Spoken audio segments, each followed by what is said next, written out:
राष्ट्र सर्वप्रथम राष्ट्र सर्वप्रथम राष्ट्र सर्वप्रथम राष्ट्र सर्वप्रथम। राष्ट्रपति ने शासन अप्लायरदारी और मुख्यमंत्री माझी लड़की बहन योजना के लाभार्थियों से बात की। इस दौरान अपने संबोधन में राष्ट्रपति ने महिलाओं के सशक्तिकरण और जन कल्याण से जुड़े कार्यक्रम में शामिल होने पर प्रसन्नता व्यक्त की। उन्होंने कहा कि ये कार्यक्रम एक समावेशी और समृद्ध समाज तथा देश के निर्माण की दिशा में एक महत्वपूर्ण कदम है।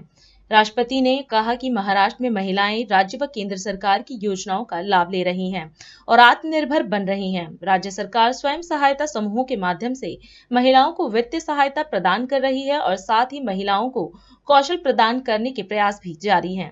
आज महिलाओं के सशक्तिकरण और जन कल्याण से जुड़े इस कार्यक्रम में आकर मुझे अत्यंत प्रसन्नता हो रही है। इस कार्यक्रम में इतनी बड़ी संख्या में एकत्र हुई महिलाओं को संबोधित करना मेरे लिए खुशी की बात है।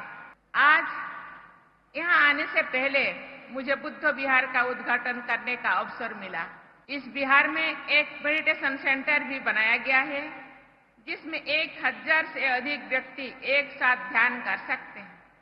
भारतीय परंपरा में ध्यान साधना को बहुत महत्व दिया जाता है। आज की तनावपूर्ण जीवन शैली में ध्यान की उपयोगिता और भी बढ़ गई है। इस परिप्रेक्ष्य में मेडिटेशन सेंटर का निर्माण एक सराहनीय कदम है। इस कार्य के लिए मैं राज्य सरकार को बहुत बहुत बधाई देती हूँ। आज का ये कार्यक्रम एक समावेशी और समृद्ध समाज तथा देश के निर्माण की दिशा में एक महत्वपूर्ण कदम है। ये प्रसन्नता की बात है कि महाराष्ट्र में महिलाओं केंद्र और राज्य सरकार की योजनाओं का लाभ ले रही है और आत्मनिर्भर भी बन रही है। मुझे बताया गया है कि राज्य सरकार स्वयं सहायता समूहों के माध्यम से महिलाओं को आवश्यक फाइनेंशियल लिटरेसी यानी वित्तीय सहायता प्रदान कर रही है।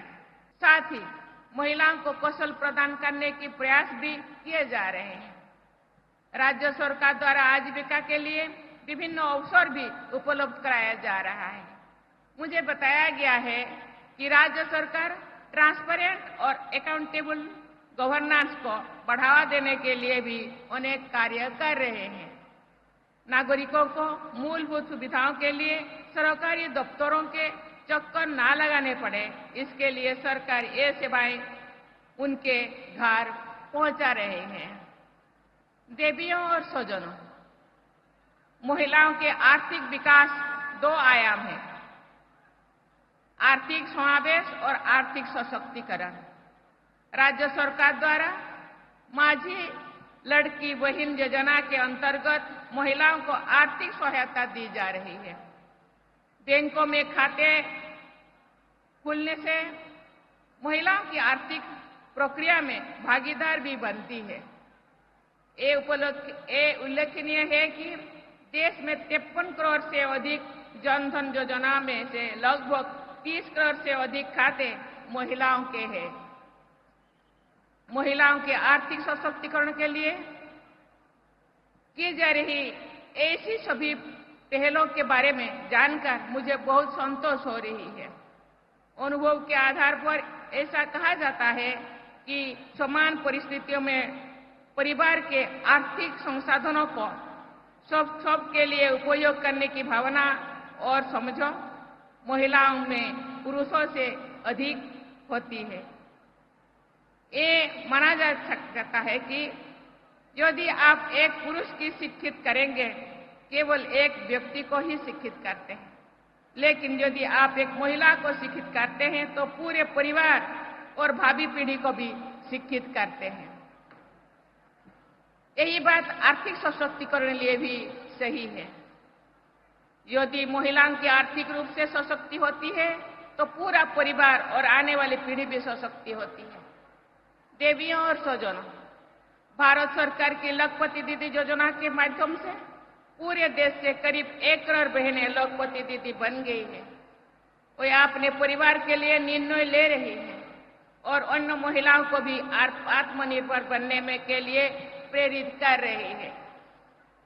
भारत सरकार ने बहनों की इस प्रगति को देखते हुए लखपति दीदी योजना का लक्ष्य 2 करोड़ से बढ़ाकर 3 करोड़ कर दिया है। ये सराहनीय है कि महाराष्ट्र सरकार ने स्वयं सहायता समूह की 25 लाख बहनों को लाखपति दीदी बनाने का लक्ष्य तय किया है।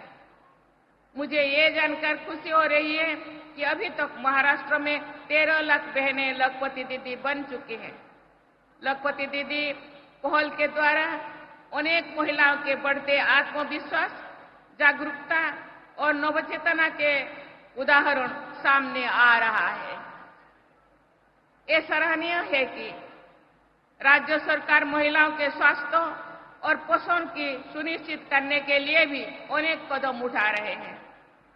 ये देखा जाता है कि प्रायः माताएं और बहनें परिवार के स्वास्थ्य का ध्यान तो देती हैं, लेकिन अपने भोजन और स्वास्थ्य का ध्यान नहीं रखती है। मैं सभी बहनों से कहना चाहूंगी कि आप सब अपने स्वास्थ्य पर भी जरूर ध्यान दें। बच्चों और परिवार की देखभाल करने में अपने स्वास्थ्य को अनदेखा नहीं करना है। आपको अपने और अपने परिवार के अच्छे भविष्य के लिए भी अपने स्वास्थ्य का ध्यान रखना होगा। देवियों और स्वजनों, देश के इतिहास में महाराष्ट्र की महिलाओं के नाम स्वर्णाक्षर में अंकित है। राष्ट्र सर्वप्रथम